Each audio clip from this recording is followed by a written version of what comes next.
Disney World ride refurbishments are always controversial. Some updates breathe new life into classic attractions, but others leave fans wondering how Disney got it just so wrong.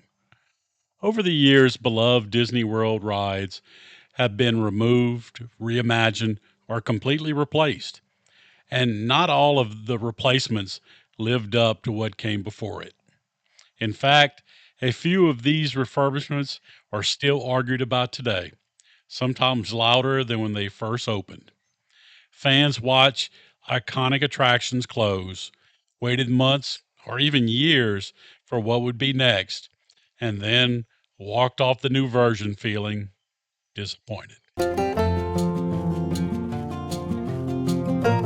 I'm Lee with All About the Duck, and today we're counting down the Disney World refurbished rides that did not live up to the original.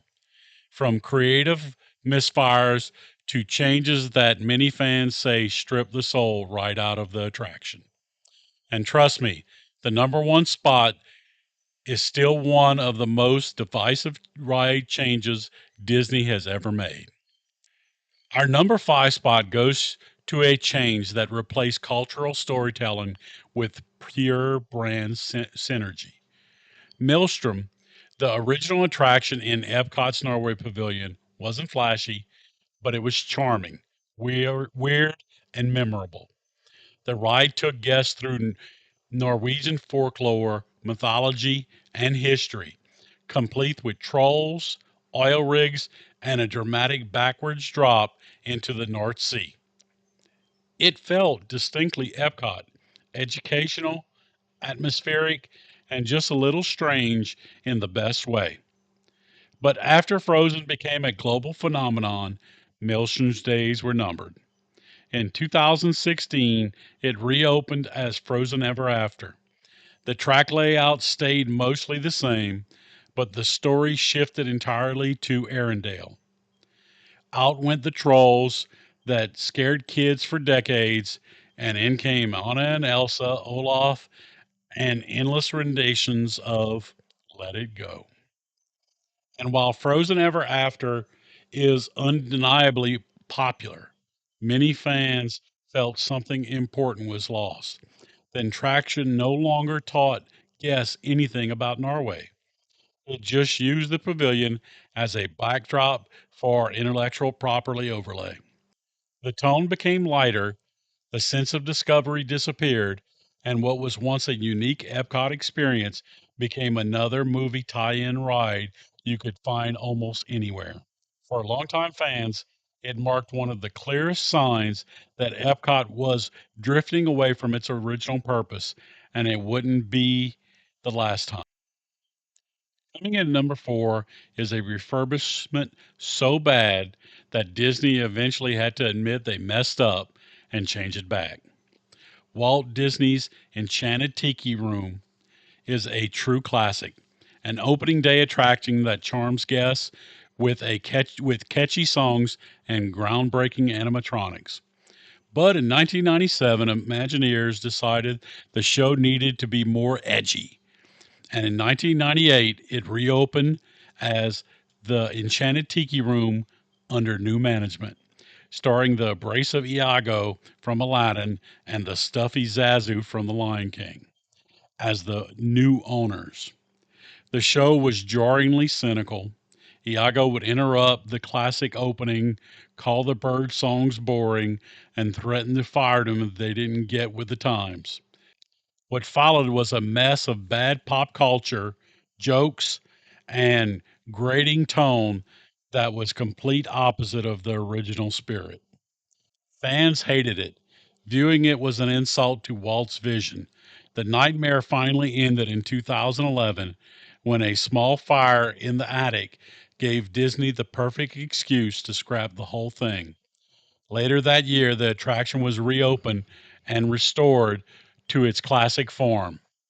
It was a rare moment where Disney openly acknowledged a mistake, and the park's much better for it. Coming in at number three is a replacement that's swapped genuine, boundary pushing horror for silly, juvenile gags. and managed to please almost no one. The extraterrestrial alien encounter, which opened in 1995, was Disney's most daring. It was a theater in the round show designed to be legitimately scary. Guests were strapped down by massive shoulder restraints as a terrifying alien was teleported into the room by accident, broke free in the dark, and tormented the audience with chilling sensory effects. For those who could handle it, it was a masterpiece of suspense. But constant complaints that it was too intense for a family park led for its closure in 2013. A year later, it reopened as Stitch's Great Escape. The ride system and even the pre show animatronics were kept, but the terrifying creature was replaced with the mischievous Experiment 626 from Lilo and Stitch. Instead of feeling like an alien breathing down your neck, you were blasted with water and the smell of the chili dog burp. On paper, it sounded safer and more family friendly. In reality, it solved none of the original problems. Instead, it landed in a weird middle ground. The darkness and loud noises were still too scary for a lot of kids, but the juvenile humor was a massive downgrade for the teens and adults who loved the alien encounters' real thrills. Fans of the original saw it as a neutered, watered down version, while Stitch fans felt the character was wasted on a cheap reskin of an old horror ride. Stitch's Great Escape became known as the worst attraction in Magic Kingdom, eventually closing for good in 2018. A runner up is the replacement of not just a ride, but the very heart of a theme park. The Great Movie Ride was the grand opening centerpiece of Disney's MGM Studios, the park's whole purpose brought to life.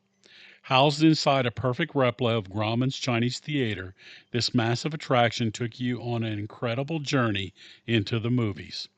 You'd guide through huge animatronic scenes from classics like Casablanca, Alien, and The Wizard of Oz, with live actors adding to the drama.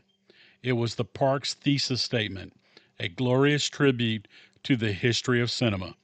But as the park, later renamed Hollywood Studios, moved away from its original theme, Disney decided the ride was outdated.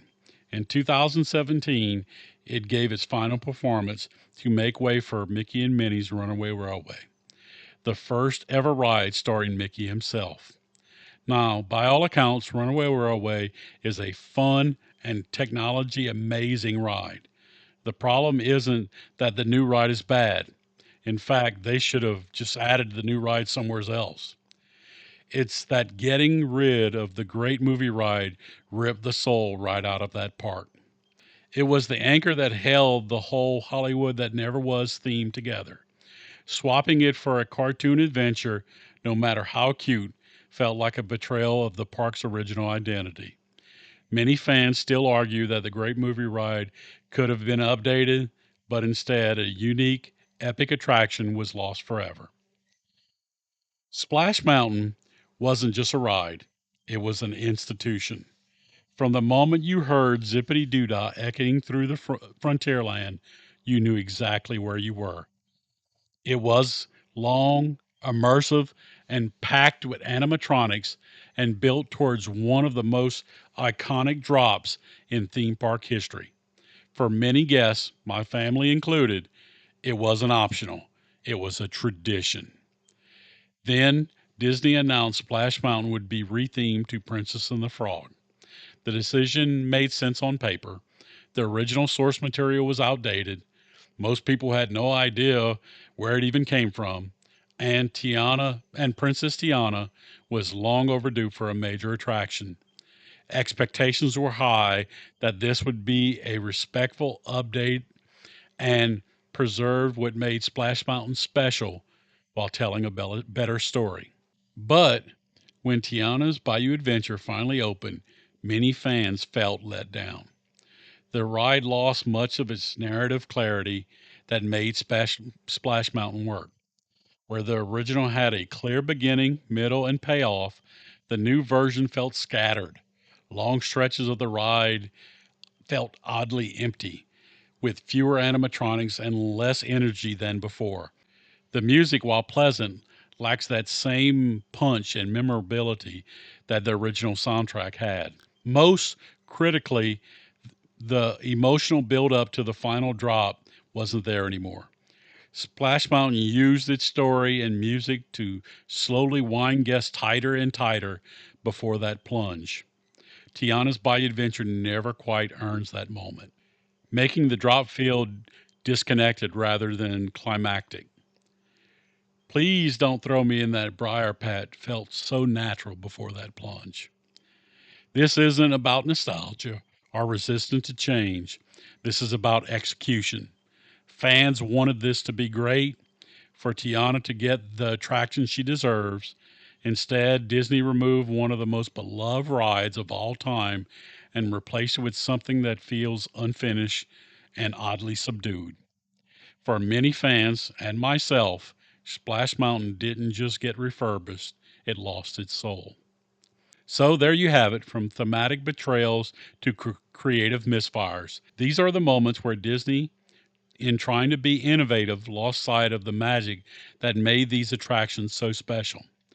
While new rides will always bring debates about living up to what came before, these five stand as a cautionary tale.